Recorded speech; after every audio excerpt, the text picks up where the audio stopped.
வணக்கம். நூத்தர செய்தி வழங்கின நியூஸ் ஃபர்ஸ்ட் 8 மணி பிரதான செய்திகளோடு இணைந்திருக்கின்றது. உலகின் பல்வேறு பகுதிகளிலிருந்து நியூஸ் ஃபர்ஸ்டோடு இணைந்திருக்கும் அனைவரையும் சந்திப்பதில் மகிழ்ச்சி. வணக்கம். வணக்கம் தேஷான். வணக்கம். நியூஸ் ஃபர்ஸ்ட் 8 மணி பிரதான செய்திகளூடாக உங்களை சந்திப்பதில் மகிழ்ச்சி. நமது விரிவான செய்திகளுக்கு செல்ல முன்னர் முதலில் இன்றைய தலைப்புச் செய்திகள். யோஷித்த ராஜபக்ச உள்ளிட்ட சிலர் கைது செய்யப்பட்டமைக்கான காரணம் தொடர்பில் அமைச்சர் அஜித் பெரேரா விளக்கம். නිත්‍යානුකූල නොවන ක්‍රියාවන් මගින් උපයාගත්ත ඇමරිකානු ඩොලර් මිලියන 2.3 CSN සමාගමේ ප්‍රාග්ධනය තුළට ඇවිල්ලා තියෙනවා. ஜனாதிபதியுடன் கலந்துரையாடி பிரச்சனைகளை தீர்க்க முடியுமா? முன்னாள் ஜனாதிபதி கருத்து. මම හිතන්නේ එතුමාට මේක ඉන්නවනේ වටේ ඉන්න කේවට්ටියෝ ටිකක් ඉන්නේ. ඒ කට්ටිය තමයි මේ බල කරන්නේ මේවට. 55 லட்சம் ரூபாய் பெறுமதியான வீட்டை 5 லட்சம் ரூபாய்க்கு வழங்குமாறு கோரி கடிதம் அனுப்பியதாக கூறப்படும் சம்பவம் தொடர்பில் ஷிரந்தி ராஜபக்ச ආණ්ඩුව මුන් ආජර්. මහින්ද රාජපක්ෂ මහත්තයා කියනවා ලියුමක් දීලා දුප්පත් මිනිස්සුන්ට ගයක් ලබා ගන්න ලියුම දීපක තමයි දැන් අද දවසේ තියෙන මේ ආණ්ඩුවට තියෙන ලොකු ප්‍රශ්නේ. சட்டவிரோத மீன்பிடி உபகரணங்களுக்கு எதிர்ப்பு தெரிவித்து நீர்கொழும்பில் மீனவர்கள் ஆர்ப்பாட்டத்தில். யோஷித்த ராஜபக்ச கைது செய்யப்பட்டமை தொடர்பில் தெளிவுபடுத்துவதற்காக அரசு தகவல் திணைக்களத்தில் இன்று ஊடகவியலாளர் சந்திப்பு ஒன்று ஏற்பாடு செய்யப்பட்டிருந்தது. කළු සල්ලි සුදු කිරීමට நிதி தூய்தாக்கல் சட்டத்திற்கு அமைவாகவே இடம்பெற்றுள்ளது. கருப்பு பணம் என்பது திருடப்பட்ட பணம். குற்றவாளிகள் கருப்பு பணத்தை கருப்பு பணமாகவே வைத்திருக்க மாட்டார்கள், அதனை மாற்றுவார்கள். அதுவே நிதி தூய்தாக்கல் எனப்படுகிறது. கருப்பு பணத்தை சட்டப்பூர்வமான செயற்பாடுகளாக தெரியும் நிறுவனங்களில் முதலீடு செய்வார்கள். இது முதல் தடவையாக யோஷித் ராஜபக்ஷ மற்றும் அவரது குழுவுக்கு எதிராக தாக்கல் செய்யப்பட்ட வழக்கு குற்றச்சாட்டு அல்ல. இந்த சட்டம் இதற்கு முன்னரும் இந்த நாட்டில் நடைமுறைப்படுத்தப்பட்டுள்ளது. CSN எனப்படுகின்ற கார்ல்டன் ஸ்போர்ட்ஸ் நெட்வொர்க் அலைவரிசை கருப்பு பணத்தை தூய்தாக்கி அரசு சொத்துக்களை தவறான முறையில் கையாண்டுள்ளது. 2015 ஆண்டு மார்ச் மாதம் 15ஆம் தேதி முதல் தடவையாக இந்த நிறுவனத்துக்கு எதிராக விசாரணை நடத்துமாறு நியாயமான சமூகத்திற்கான பிரஜைகள் என்ற அமைப்பு முறைப்பாடு செய்துள்ளது. போலீஸ் விசாரணையில் பல்வேறு விடயங்கள் தெரிய வந்துள்ளன. போலியான கொடுக்கல் வாங்கல்கள் மற்றும் வெளிநாடொன்றில் தவறான முறையில் ஈட்டப்பட்ட 2.3 மில்லியன் அமெரிக்க டாலர் CSN நிறுவனத்திற்காக முதலீடு செய்யப்பட்டுள்ளது. இருக்கும் சொத்து கிடைத்த விதத்தை தெளிவுபடுத்த முடியாவிட்டால் குற்றவாளியாக காணப்படுவார். அதற்குமே சிறை தண்டனை கிடைக்கும். இதேவேளை முன்னாள் ஜனாதிபதி மஹிந்த ராஜபக்ச இன்று காலை தலதா மாளிகைக்கு சென்று வழிபாடுகளில் ஈடுபட்டார். தமக்கு நெருங்கிய சிலருடன் கண்டி தலதா மாளிகைக்கு சென்ற முன்னாள் ஜனாதிபதி அங்கு வழிபாடுகளில் ஈடுபட்டார். அதன் பின்னர் யோஷித ராஜபக்ஷ தொடர்பில் முன்னாள் ஜனாதிபதியிடம் ஊடகவியலாளர்கள் கேள்வி எழுப்பினர். இன்னும் சில நாட்களில் என்னையும் அழைப்பர், நாமளையும் அழைப்பர், பசில் மற்றும் கோத்தாபே ஆகியோரும் அழைப்பர். நல்லாட்சியை சரியாக முன்னெடுக்க வேண்டும் அல்லவா? இதன் காரணமாகவே ஏனைய விடயங்களுக்கு அவர்களுக்கு நேரம் இல்லாமல் போயுள்ளது. மக்கள் எதிர்ப்பு அதிகரிக்கும் போது எம் மீது குரோதம் கொள்கின்றனர். அதற்கு நான் என்ன செய்ய? மக்கள் எதிர்ப்பை தவிர்க்க அவர்கள் செயற்பட வேண்டும். இது யோசித்த மீதுள்ள குரோதம் அல்ல, இவை அனைத்தும் அரசியல் அல்லவா? அந்த குரோதத்தை பிள்ளைகளிடம் தீர்த்துக் கொள்ள முயற்சிக்கின்றனர். நான் தவறு செய்தால் அதற்காக தண்டனை அனுபவிக்க நான் தயாராக உள்ளேன். இந்த பிரச்சனையை பேசி தீர்க்க முடியாதா? நீங்களும் ஜனாதிபதியும் அண்மையில் விஹாரையொன்றில் ஒன்றாக அமர்ந்திருப்பதை கண்டேன். ஆம், நான் ஒன்றாகவே இருக்கின்றேன். நான் எவரிடம் பேசுவேன். எனினும் இந்த பிரச்சனை தொடர்பில் யாரிடம் பேசப் போவதில்லை. அவரை சுற்றி சிலர் உள்ளனர். அவர்கள் இதற்கு அழுத்தம் விடுக்கின்றனர். அரசார்பற்ற துணை நிறுவனங்களின் சிலர் உள்ளனர். தொழிற்சங்க தலைவர்கள் சிலர் உள்ளனர். பல்கலைக்கழகத்தின் விரிவுரையாளர்கள் சிலர் உள்ளனர். எதனையும் அறியாதவர்களும் உள்ளனர். அவர்கள் இதற்கு அழுத்தம் விடுக்கின்றனர். எனினும் நாம் நீதிமன்றத்தின் நடுநிலைத்தன்மை எதிர்பார்த்துள்ளோம். விளக்கமறியலில் வைக்கப்பட்டுள்ள முன்னாள் ஜனாதிபதியின் மகன் யோஷித ராஜபக்ச உள்ளிட்டவர்களை பார்ப்பதற்காக இன்றும் பலர் சிறைச்சாலைக்கு சென்றிருந்தனர். CSN தொலைக்காட்சியின் கொடுக்கல் வாங்கல் தொடர்பில் போலீஸ் நிதி குற்றவியல் விசாரணை பிரிவு மேற்கொண்ட விசாரணைகளை அடுத்து யோஷித்த ராஜபக்ச, நிஷாந்த ரணதுங்க, ரோஹான் வெளிவிட்ட, சஜித்ர கவிஷான் திசாநாயக்க, அஷான் ரபிநாத் பெர்னாண்டோ ஆகியோர் கைது செய்யப்பட்டு விளக்கமறியலில் வைக்கப்பட்டுள்ளனர். அவர்கள் விளக்கமறியல் சிறையில் ஜே பிரிவில் தடுத்து வைக்கப்பட்டுள்ளதாக சிறைச்சாலை திணைக்களத்தின் உயர் அதிகாரி ஒருவர் தெரிவித்தார். யோசித்து ராஜபக்சவை பார்ப்பதற்காக இன்று மதியம் அவரின் தாய் மற்றும் உறவினர்கள் சிலர் சென்றிருந்தனர்.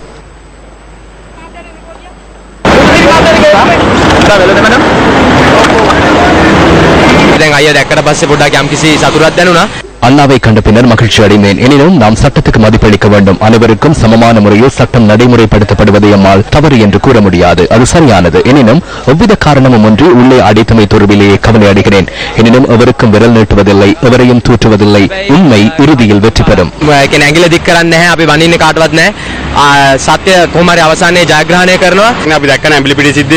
அமெரிக்க சம்பவத்தின் போது நாம் சில விடயங்களை கண்டு கொண்டோம். நீதிமன்றத்தின் செயற்பாடுகள் தொடர்பில் நமக்கு தொடர்ந்து நம்பிக்கை உள்ளது. பிணை வழங்குவது தொடர்பில் 11ஆம் தேதி தீர்மானிப்பதாக கூறப்பட்டுள்ளது. சாதாரணமான விளக்கமறியல் சிறையில் அடைத்த பின்னர் பிணை தொடர்பில் தீர்மானம் வழங்குவதில்லை. தற்போது விளக்கமறியல் சிறையில் வைத்த பின்னரே பிணை வழங்குவதா இல்லையா என்பதை தீர்மானிக்கின்றனர். தண்டனை வழங்கிய பின்னரே பிணை வழங்குவதா இல்லையா என்பதை தீர்மானிக்கின்றனர். சட்டத்தரணிகள் குழு ஒன்று உள்ளது. சிரேஷ்ட சட்டத்தரணிகள் உள்ளனர். அவர்கள் நமக்கு உதவி புரிவர். என்னை விட சிரேஷ்ட சட்டத்தரணிகள் பலர் உள்ளனர். இதேவேளை ஒன்றிணைந்த எதிர்க்கட்சியை பிரதிநிதித்துவப்படுத்தும் திரு பாராளுமன்ற உறுப்பினர்கள் தடுத்து வைக்கப்பட்டுள்ள 5 கைதிகளையும் பார்ப்பதற்காக வெளிக்கடை சிறைச்சாலைக்கு சென்றிருந்தனர். அதன் பின்னர் அவர்கள் ஊடக சந்திப்பொன்றில் கலந்து கொண்டனர். பணிப்பாளர் சபையில் அரசாங்கத்துக்கு நெருக்கமான ஒருவர் உள்ளார். அவரை அழைத்துச் செல்லவில்லை, கொண்டு செல்ல வேண்டாம் என்றும் நாம் கூறுகிறோம். அவருக்கு உள்ள உரிமை ஏனையவர்களுக்கும் இருக்க வேண்டும். இதனை மறைத்து ரகசிய தகவலாக மாற்றுவது அபாயகரமானது. இந்த விடயம் நிறைவடையும் வரை அரசாங்கத்தின் வைபவங்களை புறக்கணிக்க நாம் தீர்மானித்துள்ளோம்.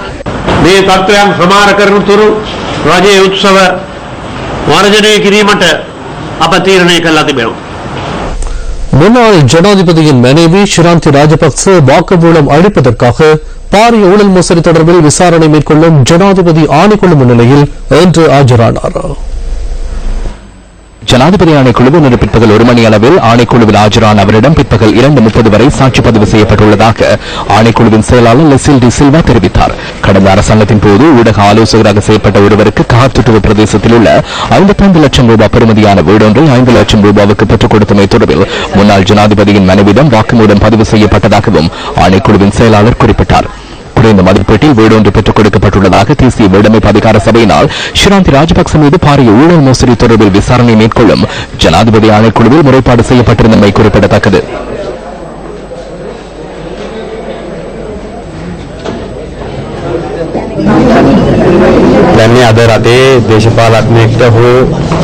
இன்று நாட்டில் அரசியல்வாதி ஒருவருக்கு அல்லது குடும்பத்தின் உறவினர் ஒருவருக்கு கடிதம் ஒன்றை வழங்கினாலும் நல்லாட்சி அரசாங்கத்தில் சிறையில் அடைக்கும் நிலைமையை காணப்படுகிறது. நாட்டு மக்களின் பிரச்சனைகளை தீர்ப்பதற்கு இந்த அரசாங்கம் தலையிடுவதில்லை. இன்று நீர்கொழும்பில் மீனவர்கள் ஆர்ப்பாட்டம் ஒன்றில் ஈடுபடுகின்றனர். தடை செய்யப்பட்டிருந்த சட்டவிரோத உபகரணங்களுக்கு அனுமதி வழங்கியுள்ளனர். மஹிந்த ராஜபக்சவின் மனைவி வறியவர் ஒருவருக்கு வீடொன்றை பெற்றுக் கொள்வதற்கு கடிதம் ஒன்றை வழங்கியமே தற்போது இந்த அரசாங்கத்திற்குள்ள பாரிய பிரச்சனையாகும். ආණ්ඩුවට ලොකු ප්‍රශ්නේ.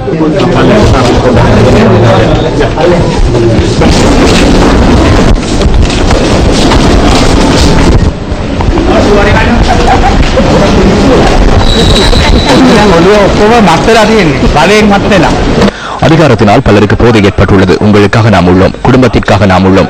100 சிறைச்சாலைகளில் கொண்டு போய் அடைத்தாலும் இந்த அரசாங்கத்தை கவிழ்த்த பின்னரை பின்னோக்கி பார்ப்போம். உங்களை நினைக்கும் போது நாம் மகிழ்ச்சி அடைகிறோம். மகன் உள்ளே இருக்கும் போது தைரியத்துடன் இதனை நீங்கள் முகம் கொடுப்பது தொடர்பில் பெருமை அடைகிறோம்.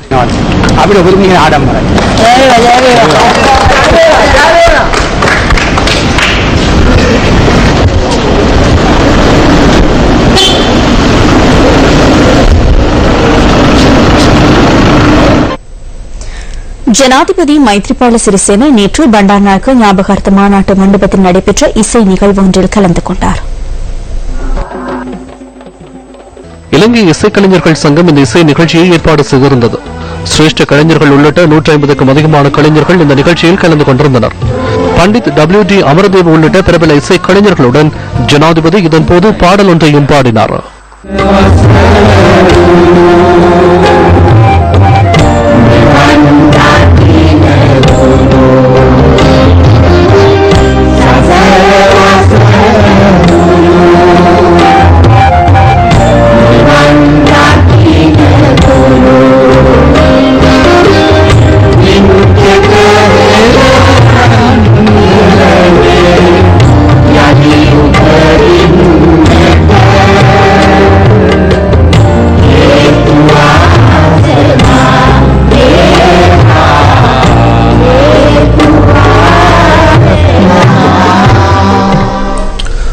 ஒழுக்காற்று விசாரணை மேற்கொள்ளாமல் இருப்பதற்கு காரணங்களை கேட்டறியும் வகையில் ஸ்ரீலங்கா சுதந்திர கட்சியின் உள்ளூராட்சி மன்ற பிரதிநிதிகள் சிலருக்கு கட்சியின் செயலாளர் கடிதம் அனுப்பியுள்ளார். புதிய கட்சி தொடர்பில் கருத்து வெளியிட்ட பிரதேச அரசியல்வாதிகளுக்கு இவ்வாறு கடிதம் அனுப்பி வைக்கப்பட்டுள்ளது. ஸ்ரீலங்கா சுதந்திர கட்சியின் பொதுச் செயலாளர் துமிந்த திசாநாயக்கவின் கையொப்பத்துடன் இந்த கடிதம் அனுப்பி வைக்கப்பட்டுள்ளது. கடந்த 14ஆம் தேதி கொழும்பில் உள்ளூராட்சி மன்ற பிரதானிகள் சிலரின் பங்கு பெற்றுதலுடன் நடைபெற்ற ஊடக சந்திப்பில் தெரிவிக்கப்பட்ட கருத்துக்கள் தொடர்பில் கட்சி விளக்கம் கூறியுள்ளது. வேறொரு கூட்டமைப்பில் போட்டியிடுவதாக மக்களுக்கு கருத்து வெளியிட்டமை ஸ்ரீலங்கா சுதந்திர கட்சிக்கு பாதிப்பை ஏற்படுத்தியுள்ளதுடன் கட்சியின் யாப்பிற்கு முரணானது என அந்த கடிதத்தில் குறிப்பிடப்பட்டுள்ளது. அதன்படி 14 நாட்களில் இதற்கு எதிராக ஒழுக்காற்று நடவடிக்கை எடுக்காமல் இருப்பதற்கு தமது விளக்கத்தை வழங்குமாறும் ஸ்ரீலங்கா சுதந்திர கட்சியின் பொதுச் செயலாளர் கட்சியின் உள்ளூராட்சி மன்ற பிரதிநிதிகள் சிலருக்கு அனுப்பியுள்ள கடிதத்தில் தெரிவிக்கப்பட்டுள்ளது. ஸ்ரீலங்கா சுதந்திர கட்சியின் பிரதிநிதிகளுக்கு கடிதம் அனுப்பி வைக்கப்பட்டுள்ளது. அவ்வாறு அனுப்பியிருந்தால் அதற்கு பதில் வழங்குவார். செயலாளரும் கட்சியும் அவ்வாறு சென்றுள்ளதல்லவா? ஸ்ரீலங்கா சுதந்திர கட்சி என்பது அரசியலமைப்புக்கும் கொள்கைக்கும் ஏற்ப செயற்படும் ஒரு கட்சியா? ஸ்ரீலங்கா சுதந்திர கட்சியின் பிரதிநிதிகளாக இருந்து கொண்டு வேறொரு கட்சி உருவாக்குவது தொடர்பில் பேசுவதென்றால், ஸ்ரீலங்கா சுதந்திர கட்சியை விமர்சிப்பதென்றால் அவர்களுக்கு எதிராக ஒழுக்காற்று நடவடிக்கை எடுப்பது புதிய விடயம் அல்ல. ஸ்ரீலங்கா சுதந்திர கட்சியின் ஒரு பகுதியினர் பிரிந்து சென்று புதியதொரு கட்சி உருவாக்குவார்களா? அது தொடர்பில் தெரிவிக்கப்பட்ட சில கருத்துக்கள் அடுத்து. அது ஸ்ரீலங்கா நிதாஸ் பக்ஷ வால் நாயை ஆட்டுவிக்க முனைவது போன்றே இன்று ஸ்ரீலங்கா சுதந்திர கட்சி பயணிக்க முற்படுகிறது. இந்த கட்சியில் இல்லாதவர்கள் இந்த கட்சியில் பெரியவர்கள் போன்று செயற்படுகின்றனர். இந்த 2 முக்கிய தலைவர்களையும் இணைக்கும் கடமை என்னிடம் உள்ளது. தலைவர் ஒருவர் நியமிக்கப்பட்டால் அந்த தலைவருக்கு கட்சியை முன்னோக்கி கொண்டு செல்வதற்கு இடமளிக்க வேண்டும்.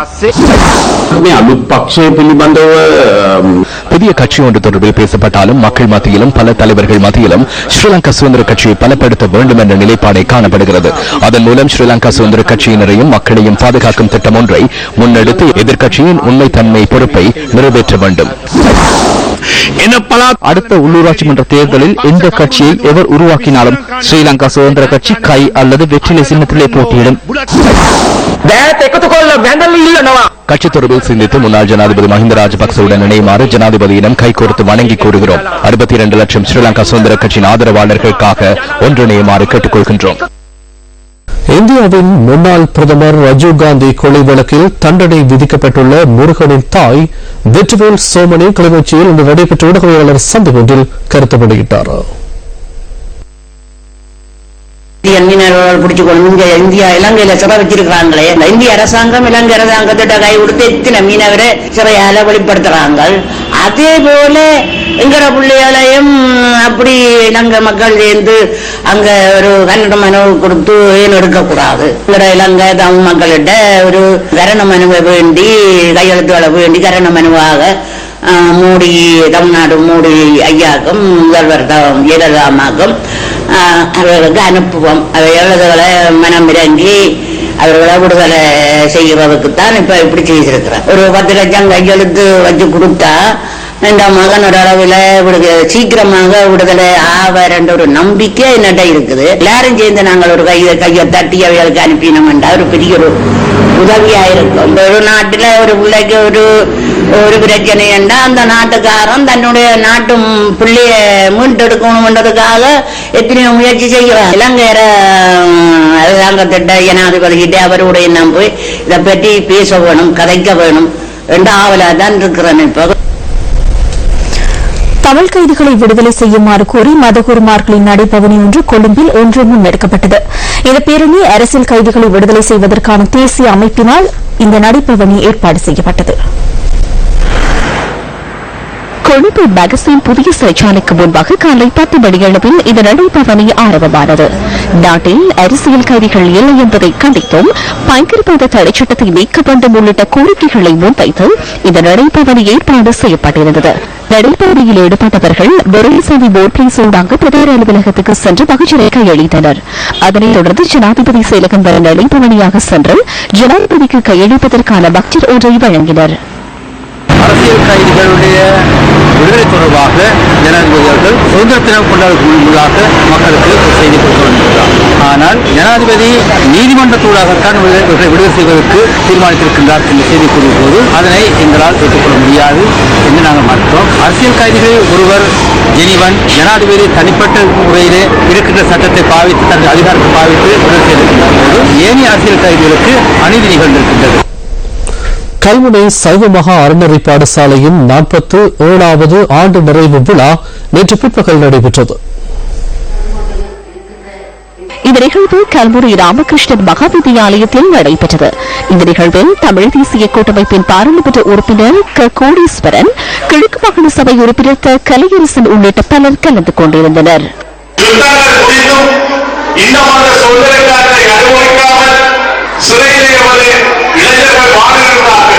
அரசியல் கைதிகளாக சிறைக்கூடத்திலே தனது உறவோடு சந்தோஷமாக வாழ முடியாமல் சிதறடிக்கப்பட்டு மிகவும் ஒரு பாதகமான நிலைக்கு தள்ளப்பட்டுக் கொண்டிருக்கிறார்கள் அரசியல் கைதிகள். இந்த அரசியல் கைதிகளை விடுதலை செய்கின்ற போதுதான் நாங்கள் சுதந்திர காலங்களை சுவாசிக்க முடியும். அக்கிய இலங்கைக்குள்ளே ஒரு சமஸ்தி தீர்வை அனைத்து மக்களும் ஏற்றுக்கொள்ளக்கூடிய ஒரு சமஸ்தி தீர்வை தமிழ் தேசிய கூட்டமைப்பு நிச்சயமாக முன்வைக்கும். எங்களது மதஸ்தலங்கள் திட்டமிடப்பட்ட முறையிலே அளிக்கப்பட்டிருக்கின்றது. எங்களது சைவ சித்தாந்தங்கள் சீரழிக்கப்பட்டிருக்கின்றது. இது ஏன் எங்களுக்கான ஒரு சுதந்திரம் கிடைக்கவில்லை.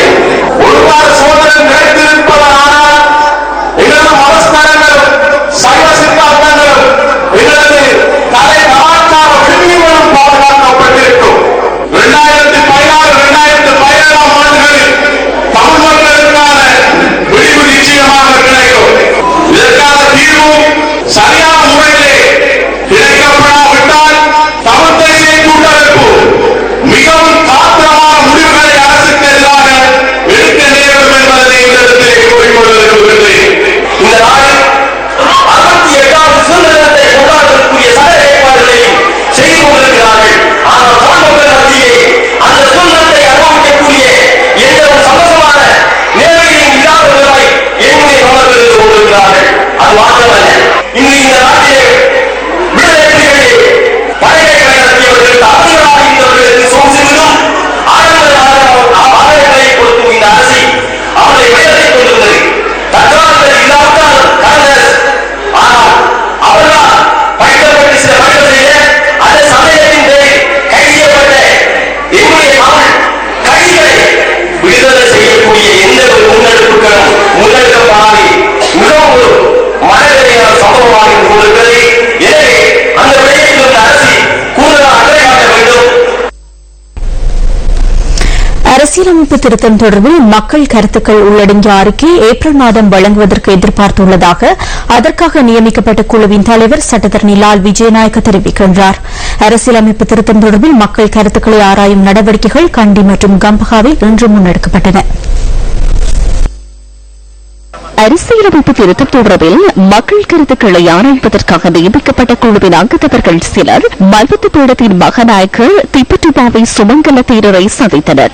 அதனைத் தொடர்ந்து கண்டி மாவட்டத்துக்கான மக்கள் கருத்துக்களை பெறும் நடவடிக்கை மல்வத்து மகாவிகாரையில் ஆரம்பமானது. இந்த இலங்கையில் இருக்கின்ற சகல மாவட்டங்களுக்கும் வடக்கு கிழக்கு உட்பட செல்வதற்கு திட்டமிட்டிருக்கின்றோம். இதனைத் தொடர்ந்து ஒரு குழு வடக்கு இருக்கிற சகல மாவட்டங்களும் கிழக்கில் உள்ள சகல மாவட்டங்களுக்கும் செல்ல இருக்கின்றது. இன்னொரு குழு ஏனைய மாவட்டங்களுக்கு செல்ல இருக்கின்றது. இவ்வாறாக நாங்கள் எங்களுடைய மக்கள் அபிப்பிராயங்களை பெற்று அந்த அபிப்பிராயங்கள் ஊடாக அரசினால் அமைக்கப்பட இருக்கும் அரசியல் அமைப்பு சபைக்கு அல்லது அரசு பாராளுமன்ற தெரிவு குழுவுகள் எதுவாக இருந்தாலும் எங்களுடைய மக்களுடைய அபிப்பிராயத்தை தொகுத்து எங்களுடைய பரிந்துரையுடன் சமர்ப்பிக்கும்படிதான் எங்களுக்கு பணிப்பு வழங்கப்பட்டிருக்கின்றது. அதன் அடிப்படையில் நாங்கள் எங்களுடைய வேலை திட்டங்களை நடத்தி கொண்டிருக்கின்றோம். அநேகமாக மார்ச் மாதம் அளவில் எங்களுடைய வேலை திட்டங்கள் முடிவிட்டு ஏப்ரல் மாதத்தில் நமது அறிக்கைகள் சமர்ப்பிக்க நாங்கள் திட்டமிட்டு செயல்பட்டுக் கொண்டிருக்கின்றோம். வடமாகாண சபையினால் அரசியல் தீர்வு திட்டத்தினை தயாரிப்பதற்காக தெரிவு செய்யப்பட்ட குழுவின் முதலாவது கூட்டம் இன்று நடைபெற்றது. கடந்த மாதம் 26ஆம் தேதி நடைபெற்ற வடமாகாண சபை அமர்வில் அரசியல் தீர்ப்பு திட்டத்தினை தயாரிப்பதற்கான 19 பேர் கொண்ட குழு அமைக்கப்பட்டது. அந்த குழுவின் முதல் அமர்வு வடமாகாண முதலமைச்சர் சி வி விக்னேஸ்வரன் மற்றும் வடமாகாண சபை அவைத்தலைவர் சி வி கே சிவஞானம் ஆகியோரின் இணை தலைமையில் முதலமைச்சர் அலுவலகத்தில் இன்று நடைபெற்றது. இன்று எங்களுடைய வடமாகாண சபையினுடைய அரசியல் யாப்பு சம்பந்தமான முன்மொழிவுகள் சம்பந்தமாக பரிசீலிக்கும் குழு இன்று நடந்து கொண்டிருக்கின்றது. குழு கூட்டம். அதிலே எங்களுடைய 19 உறுப்பினர்களில் 12 உறுப்பினர்கள் சமூகம் வைத்திருக்கின்றார்கள். மிகவும் குறுகிய கால அவகாசம் கொடுத்து கூட அத்தனை பேரும் வந்தது எங்களுக்கு மிகவும் சந்தோஷமாக இருக்கிறது. நாங்கள் இது சம்பந்தமாக மிகவும் காத்திரமாக சில நடவடிக்கைகளை எடுக்க தீர்மானித்திருக்கின்றோம். எங்களுடைய கோரிக்கைகளுக்கு அடிப்படை காரணங்கள், அதனுடைய பின்புலம் என்ன என்பது சம்பந்தமாக சகல விதமான ஆவணங்களையும் பரிசீலித்து உரிய நடவடிக்கை எடுப்பதற்காக ஒவ்வொருத்தருக்கும் ஒவ்வொரு விதமான சில ஆவணங்களை பெற்றுத் தருமாறும், சரித்திர ரீதியான ஆவணங்களை பெற்றுத் தருமாறும் அதற்கான நடவடிக்கைகளை எடுத்து எங்களுடைய கல்வி அமைச்சர் திரு குருகுலராஜா அவர்களுடைய தலைமையில் சில நடவடிக்கைகளை எடுக்குமாறு நாங்கள் கோரியிருக்கின்றோம். வேறு ஆவணங்கள் ஏதாவது உங்களுக்கு தரப்பட இருந்தால் அவற்றை என்னுடைய பிரத்யேக செயலாளரிடம் கையளிக்க கூறியிருக்கின்றேன். இது எத்தனையோ மாதங்கள் இருந்து செய்ய வேண்டிய ஒரு விடயத்தை நாங்கள் ஓரிரு மாதங்களுக்குள் அல்லது ஒரு சில வாரங்களுக்குள் செய்ய வேண்டிய ஒரு நிர்பந்தம் எங்களுக்கு ஏற்பட்டிருக்கின்றது. என்றாலும் நாங்கள் இதை முறையாக செய்வதற்கு எல்லோரும் தீர்மானம் எடுத்திருக்கின்றோம். தமிழீழ விடுதலை புலிகள் இயக்கத்தின் முக்கிய செயற்பாட்டாளர்களில் ஒருவரான அனில்காந்தனுக்கு எதிராக பிறப்பிக்கப்பட்டிருந்த பிடியாணை மற்றும் சிவப்பு எச்சரிக்கை ஆகியவற்றை ரத்து செய்து கொழும்பு விசேட மேல் நீதிமன்ற ஆணையாளர் ஐராங்கனி பெரேரா உத்தரவிட்டுள்ளார். அனில்காந்தன் நீதிமன்றத்தில் சரணடைய எதிர்பார்த்துள்ளதாக அவரது சட்டத்தரணி முன்வைத்த கருத்துக்களை ஆராய்ந்து விசேட மேல் நீதிமன்றத்தின் ஆணையாளர் இந்த உத்தரவை பிறப்பித்துள்ளார். தற்போது வெளிநாட்டில் வசித்து வரும் அனில்காந்தன் நாடு திரும்புவதற்கு ஏற்கனவே பிறப்பிக்கப்பட்டுள்ள பிடியாணை மற்றும் சர்வதேச போலீசாரின் ஆணை என்பன தடையாக உள்ளது என சட்டத்தரணி நீதிமன்றத்தில் சுட்டிக்காட்டியிருந்தார்.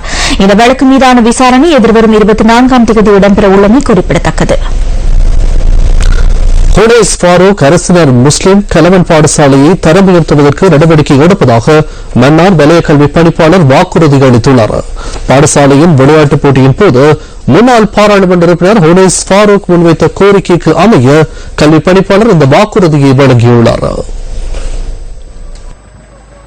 மன்னார் முஸ்லிம் பிரதேச செயலாளர் பிரிவுக்குட்பட்ட ஹுனைஸ் ஃபாரூக் அரசினர் முஸ்லிம் கலவன் பாடசாலையில் 1-5 வரையான வகுப்புகளுக்கான கல்வி நடவடிக்கைகள் முன்னெடுக்கப்படுகின்றன.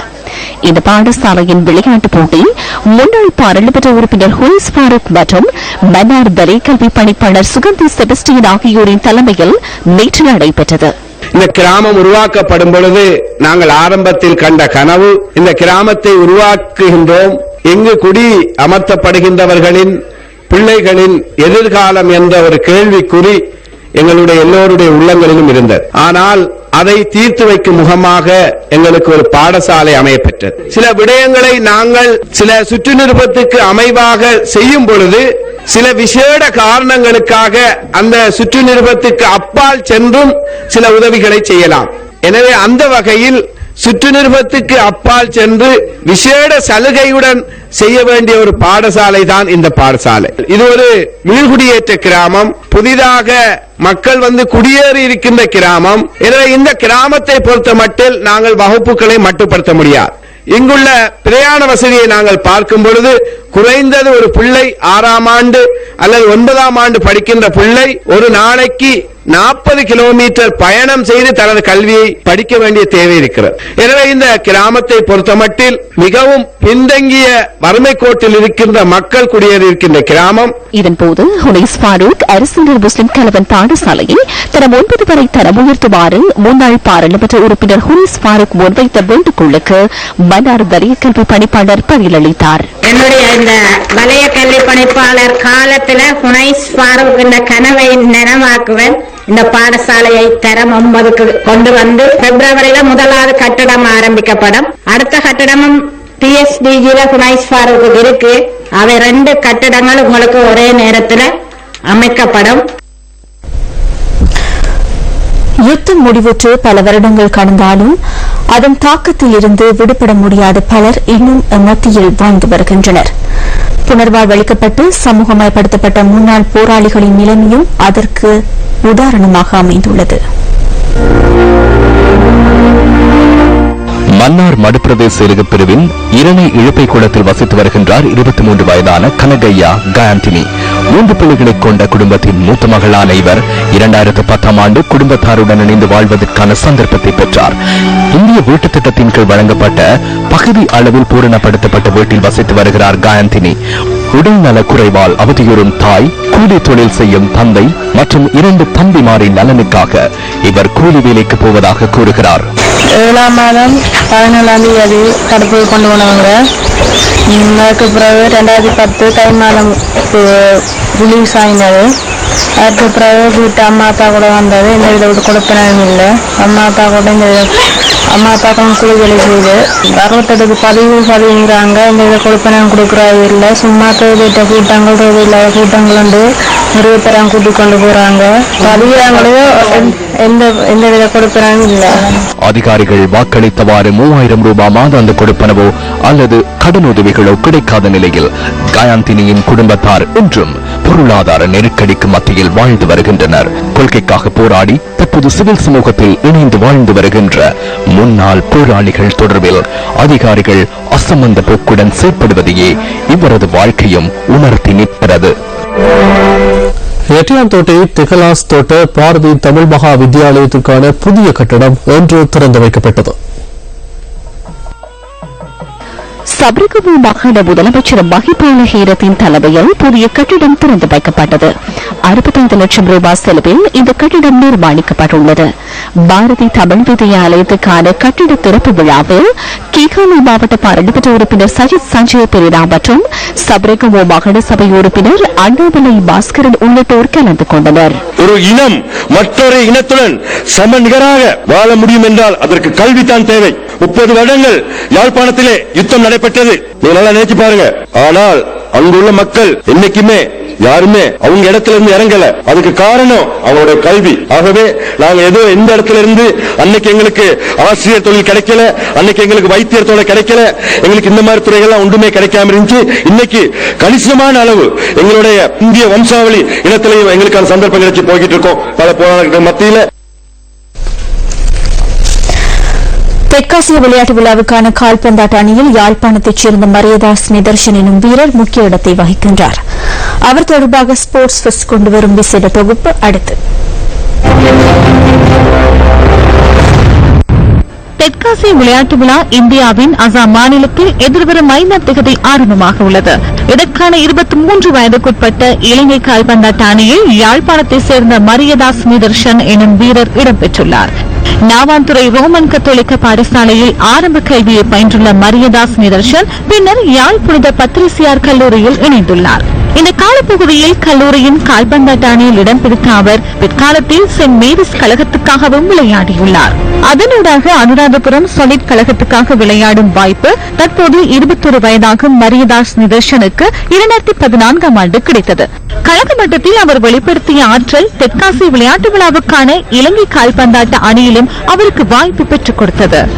எனக்கு சந்தோஷமா இருக்கிறது. எனக்கு இந்த வாய்ப்பை தந்த தேர்வுக்குழுவினருக்கு எனது முதல் நன்றி. 30 வயது வரைக்கும் நான் தேசிய அணிக்கு விளையாடணும்னு ஆசைப்படுறேன். என்றால் இது எனது நீண்ட நாள் ஆசை. இதை கனவென்று கூட சொல்லலாம். என்றால் தேசிய அணிக்கு விளையாடுறது இதான காரியம் அல்ல. எந்த பாகுபாடும் இல்லாமல் நல்ல ஒரு ஒற்றுமையா தான் இருக்கிறோம். மத இனம் ஒன்றுமே இல்லை. எல்லாருமே ஒரு ஒற்றுமையோடும் ஒன்றாக தான் இருக்கிறோம். நான் கூட பிரதான செய்தி நிறைவு பெறுகின்றது. வணக்கம்.